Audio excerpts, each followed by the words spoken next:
I'm Elizabeth Goldstein of the Municipal Art Society, and I'm truly honored this evening to have this opportunity to introduce a gallery talk on the extraordinary photographs of Jeff Chen Sing Liao. Last month, his photographs appeared as the fourth exhibition in our newly relaunched Doris C. and Alan F. Friedman Gallery on mas.org. Both the new digital gallery and its original programming at the Villard houses have been made possible through the generosity of the Friedman family. When we first conceived of this new digital art space last year, I was reminded of a photograph of Jeff's that I'd only seen once, and it had stuck in my mind. It was an amazingly rich photograph of the Gowanus Canal in Brooklyn. With this gallery, we are seeking to highlight artists based on, in, or inspired by New York City, whose work deepens our understanding of the relationship between people and the built environment. And we are delighted to have Jeff join that group of artists. Jeff was born in Taiwan in 1977 and immigrated to the United States in 1999 at the age of 22. For more than a decade, he has researched and documented the social landscape and complex chemistry of New York City. Over the years, he has transformed the transition from large format film to digital photography, perfecting his method of stitching together several exposures to create one continuous panoramic image that vividly reflects the photographer's observations that day. Jeff will be interviewed this evening by Liz Christensen of CFA Projects. Liz is currently an independent curator, and arts administrator. Her focus on contemporary art has led her to collaborations with a range of artists and diverse practices. For nearly 20 years, she worked as a senior curator at Deutsche Bank in New York, where she managed the collection and oversaw art acquisitions, organized numerous exhibitions, and collaborated on individual artist projects for Frieze New York and Frieze LA. Liz has followed Jeff's work for more than a decade, and they have worked together on a solo exhibition for Frieze New York in 2015. Before we start this evening, I want to draw your attention to the chat, where the MAS team has placed some helpful tips and details. I would also like to highlight that there's a Q&A button down the bottom of your screen.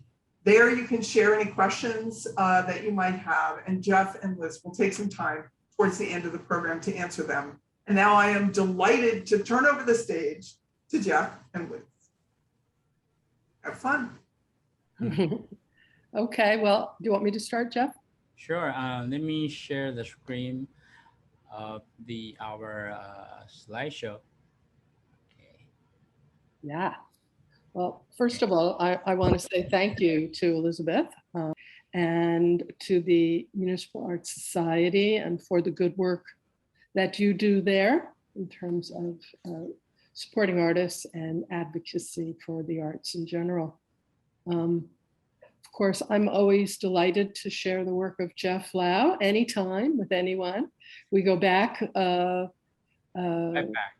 Yeah. 10 years or so. And the first time I saw your work, Jeff, I just stared at it for a really long time. And not only because there was so much to look at, but because there was something a little off, you're kind of trying to figure out what that is, something a little strange in the lighting and the perspective and, relationships between things. And so, I was hooked and have followed your career ever since. So as Elizabeth mentioned, you have this very special way of stitching together multiple shots, and we're going to show a video later on in the program where you can see exactly how Jeff does that. So I think one of the distinctive features about your work is that I find most exciting too is that it's kind of in a place between documentary photography and fine art and even cinema, because of the nature of it, of the time that is associated with it. So I want to start, with you talking a little bit about your first project here with Yep. Project Habitat, which documented in New York City. Yes, as Elizabeth mentioned, I came to New York City 1999 as a student. And I received my BFA from Pratt Institute, then my MFA from School of Visual Art 2005. So both of my degree are in photography. So which means I only know how to take a picture. So here we're showing the first body of work. Today we are covering the work over the year chronologically. So people will have better understanding of my work. Project Habitat 7. Habitat is Queens, New York. 7 is number 7 subway. So because over the years, I live in the middle of number 7 subway. I live in Jackson Heights. So as we know, Queens is the most diverse area on earth. When you're riding a number 7 from all the way from Flushing, Queens to Times Square, the only language you're not going to hear on the train is English. So you understanding how diverse the Queens is.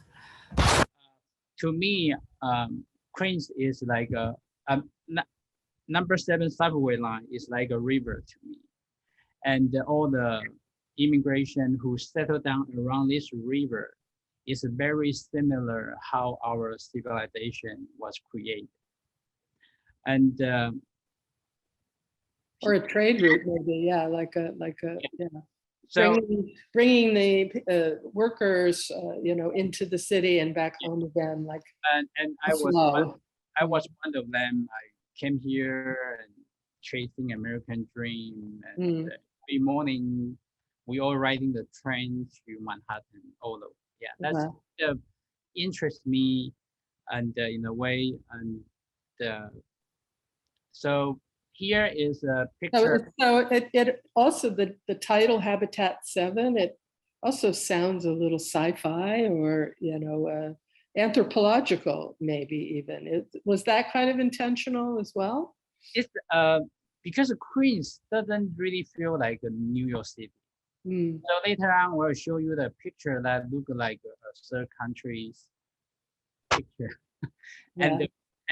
And when I was preparing this slide, I feel that I did this project about 15 years ago, and now this project become a historical reference. Things change so fast. And here is a picture of 5 Points. Which no longer exists. Yeah, which is like 2 blocks away from my studio, and now is a huge condo. It's supposed to be a shopping mall, but now it's all totally gone.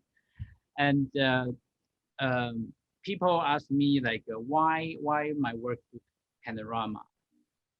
But the basic idea was when you're riding a number 7 train, all the imagery you see is panorama. So I adapt this idea when I was a student. And, there is this highly respectful photographer, Lois Connor. Yeah. She came to my school and had a talk. And at the time, she spent 13 years to make her China project. Right. With a 7x17 camera. Which were also panoramas. Panorama, yeah. And at the time, that kind of hit me and inspired me to use a 8x10 camera. And I started to do with that. So when I have to create the image like this, like a panorama look, I have to stitch 2 or 3 8x10 together. So when I mentioned about 8x10 camera, which means this camera can take 8x10-inch film. And with the 8x10 film, can capture and record what more than your human eye can see. Right. And so the picture was planned to make it large. Mm-hmm. Yeah. And at the time, because the equipment is so big and heavy, and the whole process is very slow, which is great for me. And in the early stage of like this project, I usually spend like 2-3 hours to make one picture. Mhm.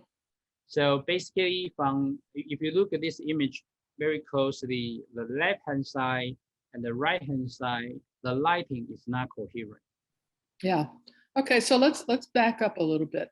Okay. So you know, you have these ideas about what you want to photograph. How do you get there? And so you scout first before you want to Because embark on this. so it's every time when you go out, it's 40-50 pounds of equipment you carry.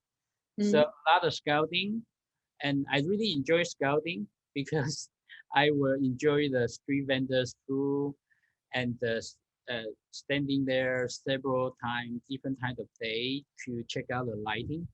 And Mhm. I feel something. I feel the air. I feel the food, and talk to the local people.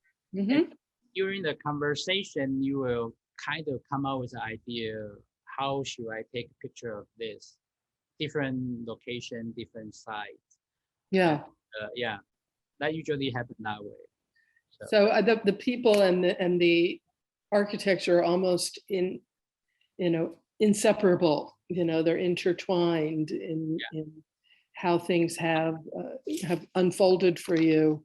yeah, and And because I make an image by section, mhm. so which means I can capture different moments in different kind of day. Mhm. And that also, this idea was kind of came to me when I was a student. I was doing an internship at Magnum Photography Agency. Mhm. That agency is like the top, the best documentary photographer. They all are up there. Yeah. Right. After a few months of contact sheet study, then I figured out I couldn't be better. So Yeah.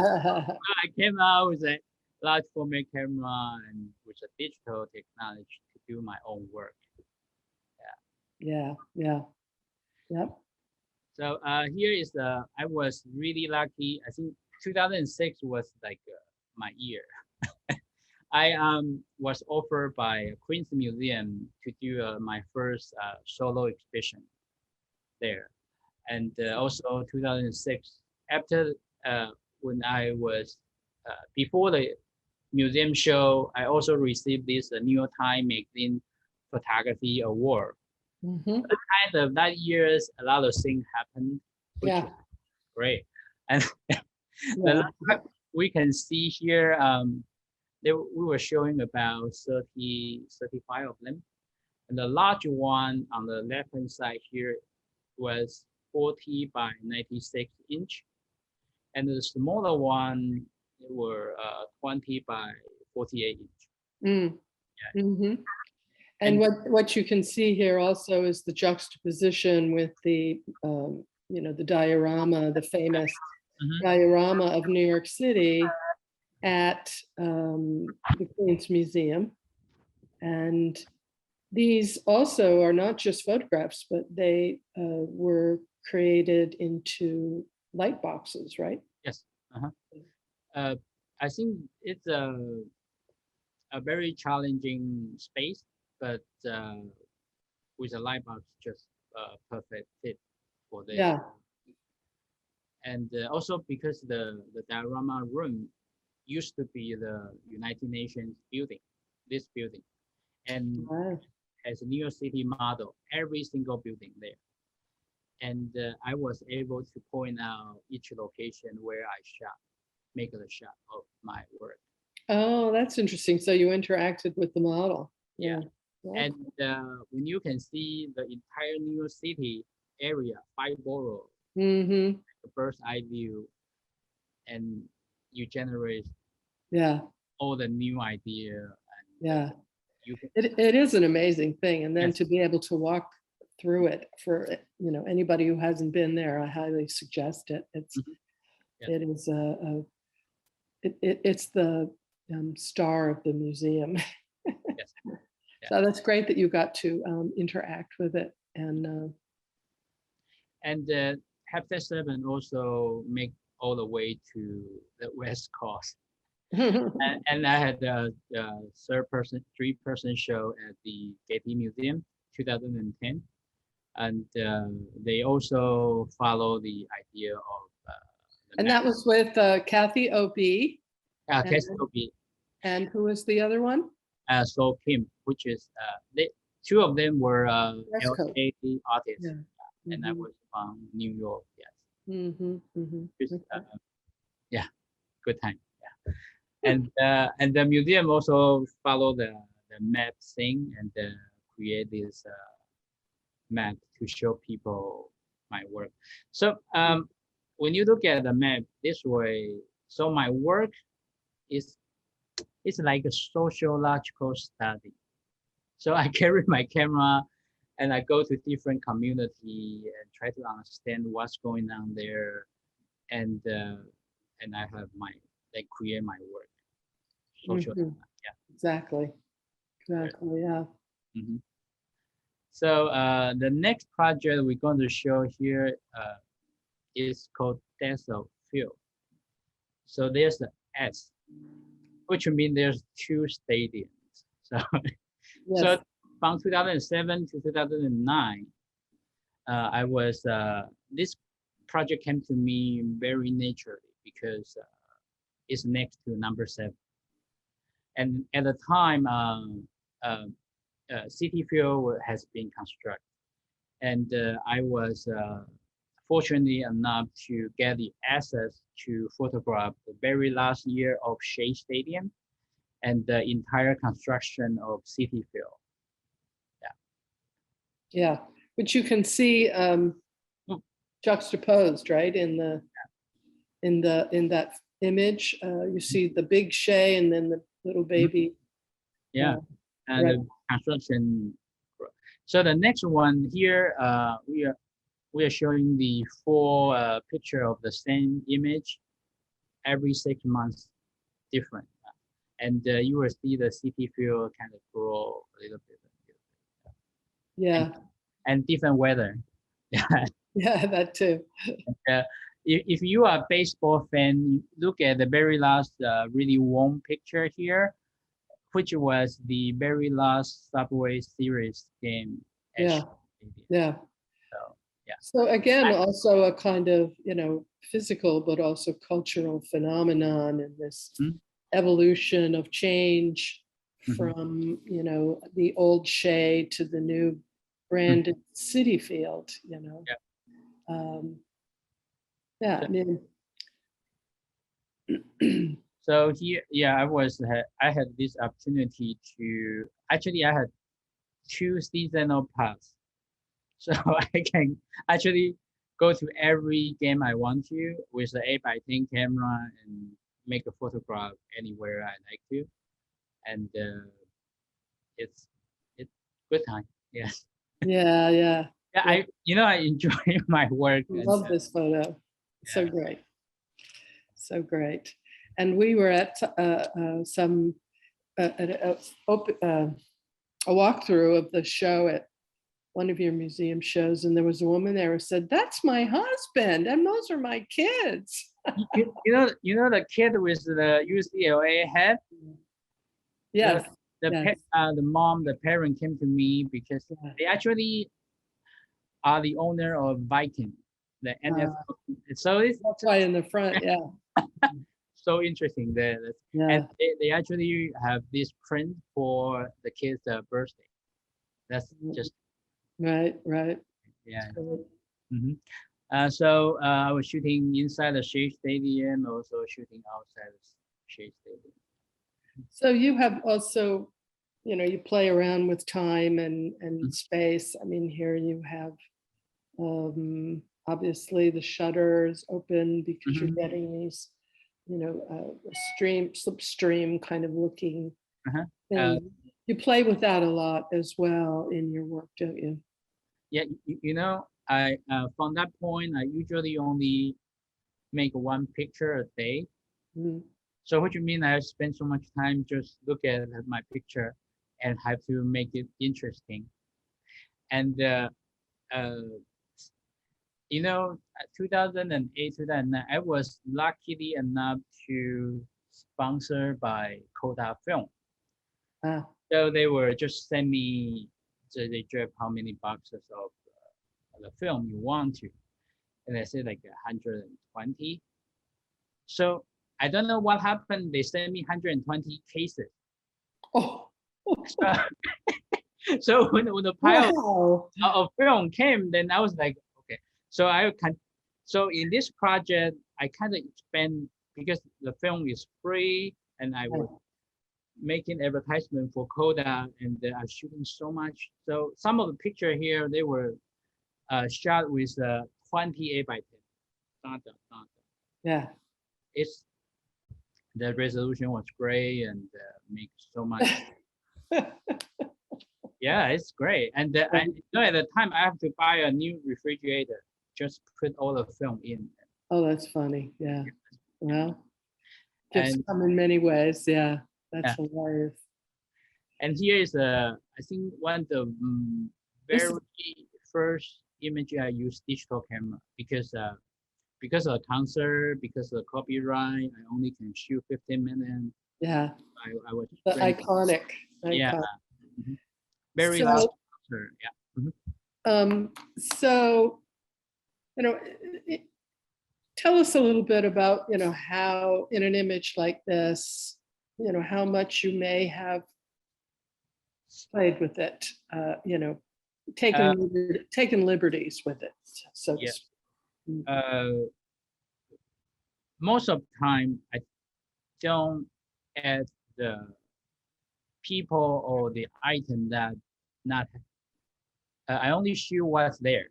Okay, I don't add or take things from different scene and put it here. And Photoshop them on, yeah. Yeah. And so what you mean, I usually find a stage Mhm. at what's going on, the drama in front of me is supposed to be happening is there.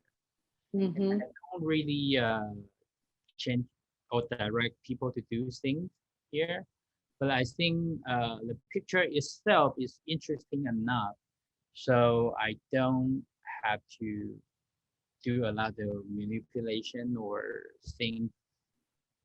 Right, right. I'm just really curious. What isn't going on in the lower right hand? Oh, Is that those were like screens? no, those were like more like a VIP box, Ah, and people sitting there. okay. Yeah. Interesting. It's I think the Shea Stadium, the older stadium, actually had more character. And Yeah. yeah, I like it better. Okay. The next picture we're going to show the construction of City Field. Mm. Here, if you look closely at the ground level, there is this orange cone there, and there's the orange fence like squared it in the middle of the picture, which Mhm. was the home base. Mhm. So they when they were doing the construction, that home base was there at the very beginning. Yeah, until- yeah. Well, So it's important. for a lot of baseball fans, yes. Yes. Even during the Billy Joel's concert, they won't allow people to get on that diamond, the whole area. They have Uh, yeah. Yeah.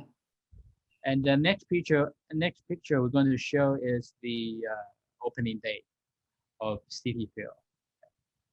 Mhm. And that's an escalator going up to the concession area. Mhm. Mhm. Yeah. Well, there it is. And I think the next slide, we're going to show people the basic formula how I create image here. Right. So, okay, it's a video. And I was working with Wall Street Journal. So they make this slideshow and to show people how I create. How you take the individual images. but also when you are shooting on location, every location the challenge is different. Yeah, So this is just show you the basic idea how I make work. right. And during the time, I also create this device on the tripod. Yeah. I can go back to exactly the same position I shot before Mhm. and create it. So is this kind of how it all comes together on your screen? You Yeah. take, methodical Huh? pictures, either up or down, or left to right, or right to left, or whatever, and then you load them onto your screen. Yeah. Yes. You know who influenced me the most? My wife. She's a full-time painter. So Yeah. when you look at painter work, they usually do foundation. Mhm. So for me, it's like when I go out to shoot, I shoot foundation first. Mhm. Then I shoot the subject later on. And in different kind of day and different moment, Mhm. and then put together later. Mhm. Yes. So that makes sense. Mhm. Okay. Uh-huh. Yeah. And Yeah. also because the stitching and the 8x10 film, so the image is supposed to be huge. Right. Right. So I was really fortunate enough to work with MTA Aqua Transit, and this Lightbox project was at the Bryant Park station. Mhm. Mhm. And is that sorry, what is that? Oh, 42nd and 6th. Yeah, yes. And And where were you standing? Up on a roof somewhere? yeah, this was a crop image from my Shea Stadium City Field project. Uh-huh. Okay. And you see, they had they they had 7 light boxes, and I have test 7. You see Yeah. those? Yeah. Yeah. Okay. Yeah. So the next one, I also did another project with them in different light box locations. Yeah. Mhm. Yeah. Mhm. So these are all images of Coney Island. Coney Island, we going Mhm. to show the Mhm. people later. And as an full-time artist, I usually only work on my project. Then also there's a commission from museum, commission from different company, Right. and also I accept the editorial assignment from Right. different magazine. Yeah. So Yep. and this was a couple years ago. I was photographing helping New York magazine to photograph the small island. Ah, It's small island. yes, we always wondered about that little island in the middle, right by the UN. That island was the ventilation system for the subway, Mhm. so the air can come out from there. Ah, that's what it is, but Yeah, it's we well so hidden. many Yeah. studies over the yeah. Oh, that's funny. That was a great project for you, though. It was like a It's yeah. It's always fun to take a break from your own project, and mhm, someone gave you the idea, and you can take then recharge and go back mhm, home. mhm, mhm. It's great. Yeah. Yeah. So you find yourself on a lot of roofs and boats and Mhm. trains and, in order to get Uh, yes. your shot, right? Yeah. Your vintage shot. To take a picture is usually a couple hours. Mhm. So the longest permission I ever applied to shoot was on top of Citibank building, Long Island City. It took me like 6 months to get the Permissions, yeah. permission. Mm. And so, but later on when things get going and your work got published and you have a book and published work to show people that what I am up to. And Right, things right, open up a little bit year by year. right, right, right. And here is a project that I was commissioned by Bronx Museum, and to celebrate the 100-year anniversary of Brain Concourse, 2009. So I spent a year to photograph Brain Concourse. Then 2009, I had the exhibition there. Yeah, I remember this image. It's beautiful. Thank you. Yeah. Here was the much iconic image that I made in 2008, 2009. During the exhibition, this Two more stadiums also. Yeah. two stadium. Yeah. So when I was photographing in Queens, Yeah. and also photographing in Bronx at Yeah. the same time, yeah. Yeah. And when this image was in Bronx Museum, it was 120 inch by 180 inch. So like it's doing a museum show, it's great. You no Big side walls. Very yeah, big walls. yeah, no side. So from this image, you can see the two stadiums, and the new Yankee Stadium was under construction, and the new one was, the new one is under construction. The old one is playing the game. And if you look closely, right-hand side, all the trees inside the park, there's no light, right? Think Right. about, and those were shot in the afternoon. And later on, you see some sunset at the fountain in the middle, Right.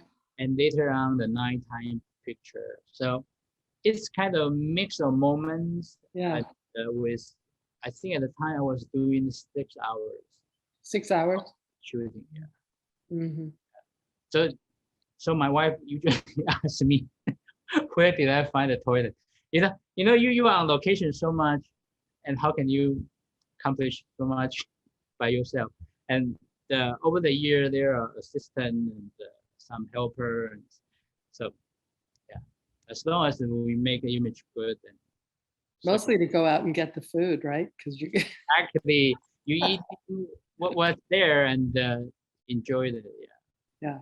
So Yeah. so later on, I'm going to we got show a couple of the image what I've been up to in Taiwan. Yep. There's street vendors, street food is so much going on. Yeah, I know food is a big part of your art experience in a way. You know, like you said, you experience cultures at different points. You know, on your scouting and taking pictures. I think they're sort of also inextricably linked. Yeah, true. Yeah. And because of the pandemic, we cook home so much, right? So we missed what the dining out. Yeah. So the next picture. But you can definitely see in this, particular image how the different, time of day has all come together, and it's almost imperceptible, but it's just a little bit strange, like I said. It's a concept of capture different moment, Yeah. capture different time. Yeah. And with my photograph, I compress them into one. So that make my work much vivid, much energetic in a way. Together, yeah. Yes, totally. It gives it its own unique feeling too. Yeah. And the next picture we're going to show, which the idea was so simple. So since I'm photographing Grand Concourse, why don't I photograph every single building on the concourse? And this work also tribute to Ed Ruscha, who did the sunset. Yeah. Sunset. From the 60s, I think. Yeah. So the idea was so simple, but technical part is so difficult. This was shot with like 3,000 different single frame, and took me about 3 months, like 10 hours a day in the Photoshop, put things together. Yeah, this So each of these is an individual image, or is this all one piece? this is all one piece, but they all share by section Mhm. together. Yeah. And which mean this is a multiple perspective. Mhm. So I was moving every 2 meter on the concourse and to Uh-huh. Okay. make a photograph. And even the cop was say, I was shooting until dark, and then police car will park in front of me, say, time to go. Yeah. But 2008, 2009 was, yeah, Mhm. it's good. It's good. Yeah. Yeah. You wouldn't know it because of the clouds, though. Yeah. Mhm. Clouds So make- this is showing the east side of concourse. Mm. I also did the west side of concourse. So there are different seasons. We're not showing today here. Mhm. So the next project we're doing is to Coney Island. Mhm. At the time, I think when I was there photographing, Coney Island was during the Coney Island start to renovate. So it's interesting time to be there. And at the time, I usually was joking to photography people that at 2010, 2011, I kind of switched to the dark side. So it's like a Darth Vader. I was switching from film to digital. So this is have a project was shot film and have project was shot digital. And this period of time, I intentionally to show more technique of my work.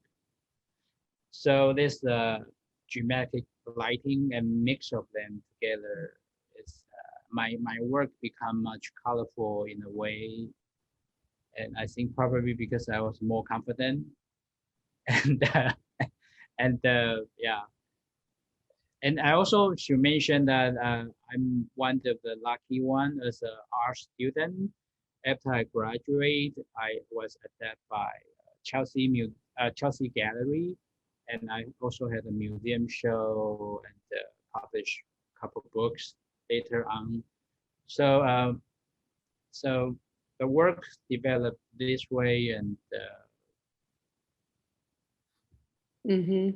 yeah, every time when you look at your own work and there's so much memory and what makes things work and what I was trying to achieve, and those moments just came to me. Yeah.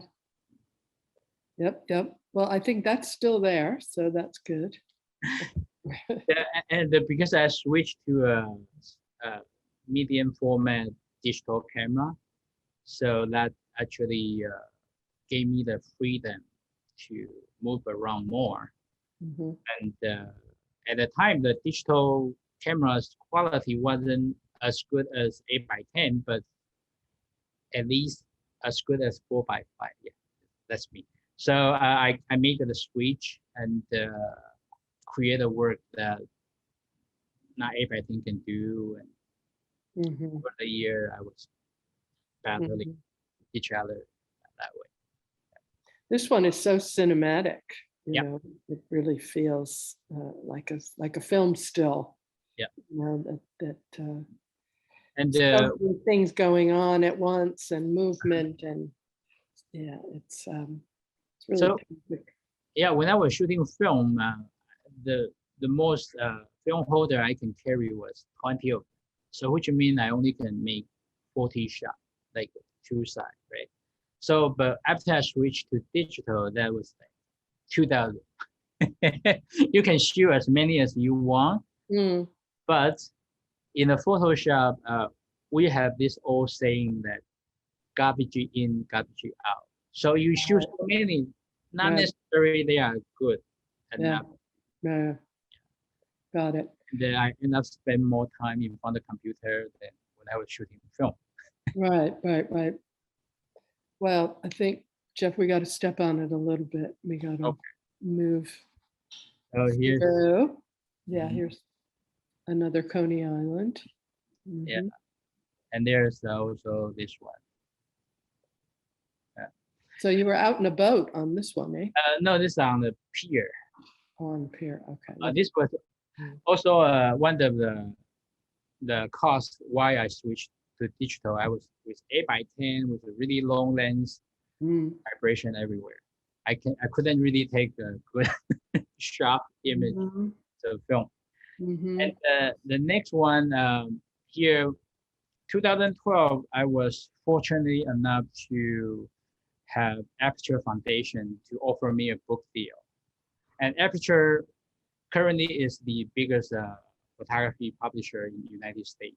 Mhm. Say, Jeff, we want to publish your 5 image. And I say to them, can you wait for 2 years? I haven't photographed Manhattan.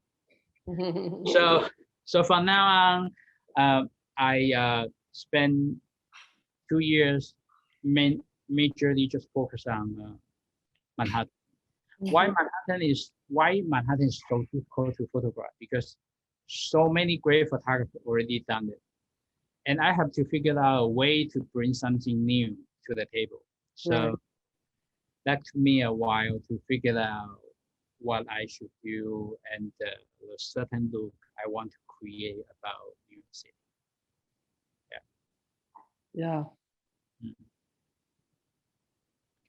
This one is so great. Something about the color too is so Yes. saturated and And then you also have to think about my work. Usually, you don't see shadow. Mm. So Yeah, true. The people are almost like little toys or something. You know? they are very real. So, Yeah. so your mind was switching Yeah. back and forth. Yeah. Right, right.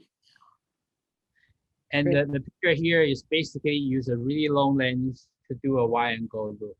Mm-hmm. Yep. And the next one here was you will see the Lower Manhattan in the background, and the foreground was from Capitol Hill. And so all the trees here, you have to shoot it at the afternoon Yeah. and during the sunset, and Mm-hmm. you have to wait the sun went down, and you will shoot the white and like bluish roof. Then you have to wait until nighttime when people came home and switch on their light, Yeah. and all mix of the moment and to create. Great. Yeah. Wonderful. So also this is a tribute to Robert Hopper. Yes. Yes, Yeah. Edward Hopper. Yes. Yes. Edward Hopper. Yes. And we use so much their Brooklyn Roasting Company's coffee bean. Yes. I also see it. Yes, it definitely, that outside looking in is very Hopper-esque. Mhm, Hopper. Hopper-esque. It also made me think a little of Gregory Crutzen. There's that mystery of, what's really going on. Cinema look. Yes. Mm-hmm. So 2014, I was work with Museum of City of New York to create this exhibition, and that showcase almost 50 pieces of my work, and proudly sponsored by Deutsche Bank, and Yeah. and I also work with you and And Sean. Sean Cochran. Mm-hmm. So the image here show people that sum up my work. To read this image, I always tell people that check out the shadow, and they are all in different directions, Mm-hmm. right? So what you mean on the right-hand side, when I was photographing this, the sun was on the left-hand side. So, so a couple hours later, the sun keep moving, so I will shoot the left-hand side. Yeah. That's a perfect device for you. Yeah. To showcase. Yes. Mm-hmm. Yep. And from at the very beginning, 3 hours, 6 hours. Now it's more than 12 hours of shooting. So left-hand side is in the morning, like 7-ish. You see and the right-hand side is sunset. So this is a summary of what happened that day. Yeah, Harbor. So totally. and all the boats there were pick and choose by me and to put it there. Yeah. Yeah, they all happened, but not at the same time. Fleet Week. Fleet Week, yes. Yes. Yeah. This is also another one of your greatest hits, isn't it? Everybody loves this one. Yeah. Thank you. Yeah. Okay, and 2005, I was invited by you and work with you to do this showcase at the VIP launch during the Freeze Art Fair. And yeah, thank you so much. You see, we here we can see the scale of my work with the security there. Yeah, it looked great, except for all the reflections, but. Yeah, and also next one was commissioned by Deutsche Bank, and I remember you mentioned that Jeff, you really sure you want to make a photograph that day, because I picked a day that's minus 10 degrees something. It was so cold. I couldn't believe you were. Yeah. So this was on top of 60 Wall Street, which was the Deutsche Bank headquarters, and it was actually quite complicated to get up there too, because you had to go to the elevator and then go up some stairs and then go in the engine room, and it was like, we had to go get permissions from the powers that be, but finally getting up there. And you were there for hours. Hours. But the great thing was, because the weather is so cold, so the air is so clean. That's why I can make this picture so crystal clear, and you will see the reflection of Brooklyn Bridge on the East River. Yeah. Yeah, and the reflections in the water. Yeah. Yeah. Yeah, this is 3 bridges. Yeah, all of them together. Yeah, Brooklyn, Manhattan, and Williamsburg. And when you guys have a chance to see this print in large, you will see the LaGuardia Airport in the back, and the airplane taking off. And, next one is my more recent work. So showing the firework from July 4th from the Randall's Island. And I was shooting from Triborough Bridge, I think. Yeah. Yeah. Interesting time. And and the next one, we are ending up with what I love this.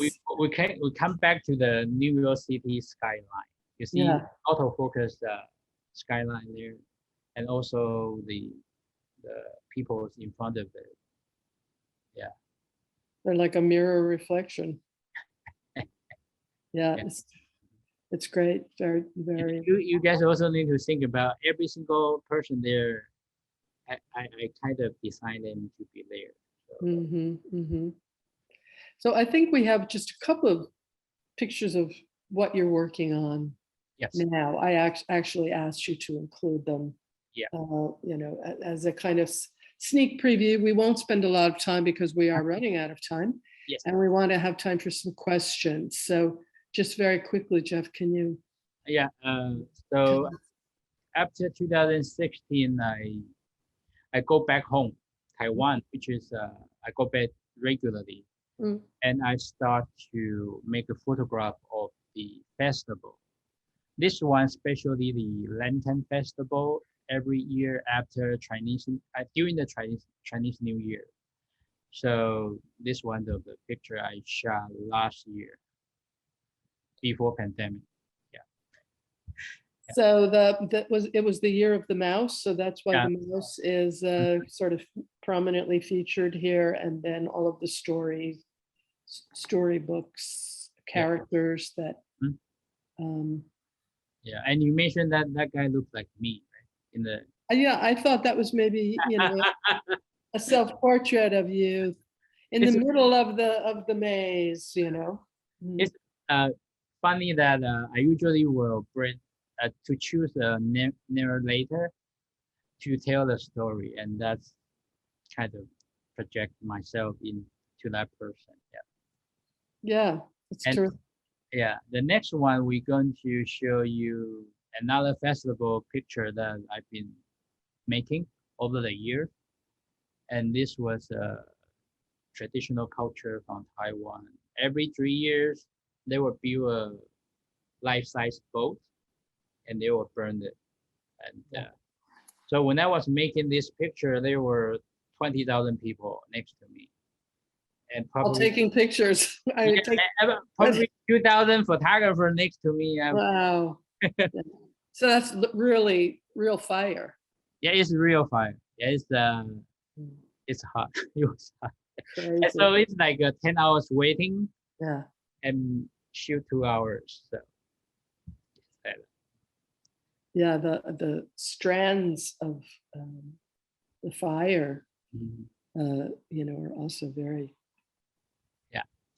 So do we have any faint. question? Yes. So Okay. now that's the last slide. So That's the last slide. I see there's at least five question and answers. Yeah. So MAS here, happy to read out some questions if it's helpful.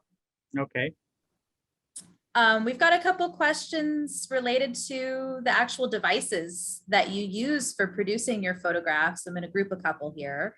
Okay. We have a question from Shalom asking about which digital cameras that you use. And we have another question that's asking more about the device that you've used to geolocate the camera so precisely. Yeah. Photography people. Yes. Okay. Basically, I create this device, a specialized tripod head that you can go back to exactly the same position you want to shoot. And over the year, I kind of create several different cameras that I built, and mostly the camera was phase one, so that answers everything. Right. Great. And we have another question kind of going back to some specific photos that you showed, like the light boxes in the subway stations. And Bridget is asking if any of those installations are still there, or it'd be also just great to know if you have any other installations that are currently on view, in addition to our online gallery with your work.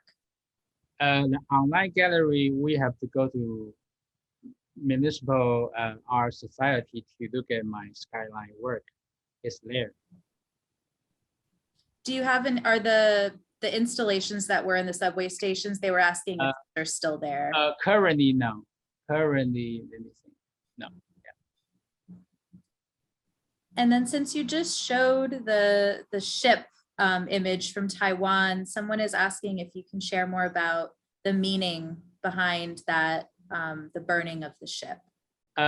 Usually, because in the southern part of Taiwan, people were more fishing related, and the job is much more dangerous. So when you go out to ship for fishing for a few months, and so usually every 3 years they create this ceremony to burn this, to burn out the bad energy back to the ocean. So this happened like every 3 years. So it's more like the fireworks during the Chinese New Year. We try to kick away the evil, the bad energy, the plague, And this is very similar. And then a couple last questions in the Q&A, and I'm going to batch these together as well because they both relate a bit to scale in your photo and in your process. There's a question that's asking, referring to the 72nd Street station image. They say it looks like a dollhouse, and they wanted to know if the scale is different from reality. And kind of a similar question to that, Steve is asking about how you capture the basic foundation of your image for the main stitch. Do you change the focal length of your lens to then capture the people? Oh, sometimes I shoot with 2 or 3 cameras. So one camera is just doing the foundation, and some camera is handheld to capture what I need to capture. So, and on location, things change. And you're not always allowed to have your own freedom to carry so many equipment. So it's time to time different. And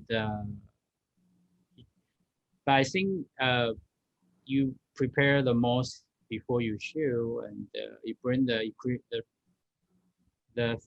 correct equipment to make the image. So, and I change the focal length. Yes and no, depending on the final image you want. I want the look. Great. Well, those were the questions that we had come through in the Q&A. Someone is asking in the chat if in our last couple of minutes here, if we could see the Spider-Man photograph again. It's a Thanksgiving Day parade. Yes. Request from Marty for Spider-Man. This one. Yes. That's great. It's so great. Well, great. I think those were all our questions. I know we have just a couple minutes left, so I'm going to turn my mic off, and Elizabeth is going to share some closing words. Well, thank you both so much for this conversation. It was extremely fun and very informative, both about your work and your methodology, Jeff, but also about the spirit and intent behind the images and what you're trying to capture. I also want to thank our audience. Thank you so much for joining us this evening. It was really wonderful to have all of you. And I'm sure I'm not the only one who will have some of Jeff's images indelibly printed in my mind. I'm sure we are all going to be seeing New York a little bit the way Jeff does for a long time with new eyes. I'd also like to thank my colleagues at MAS for all their work pulling this program together and managing the logistics throughout, especially our public programs and communications teams. Thank you so much. I hope that if you're not already a member of MAS, that you will consider joining. Your membership dollars and donations help us continue to provide this kind of programming and also to support our continued policy and advocacy work. We hope that you'll stay tuned for upcoming MAS programs and tours by visiting mas.org/events. And if you're free this Saturday at 11 a.m., art historian and MAS tour guide Julie Reese will lead a virtual tour on public art to raise awareness about the threats to our fragile environmental ecosystem. Register at the link in the bio. And MAS members get a discount. So if you join MAS, you will save a little bit of money. And please, lastly, and most seriously, please visit mas.org to view Jeff's exhibition with us and our previous features in the Friedman Gallery. Our next exhibition will debut in September. So please take advantage of Jeff's photographs while they are up in their full mode. And please, thank you again for joining us and enjoy the rest of your summer. Thank you all. Thank you, Elizabeth.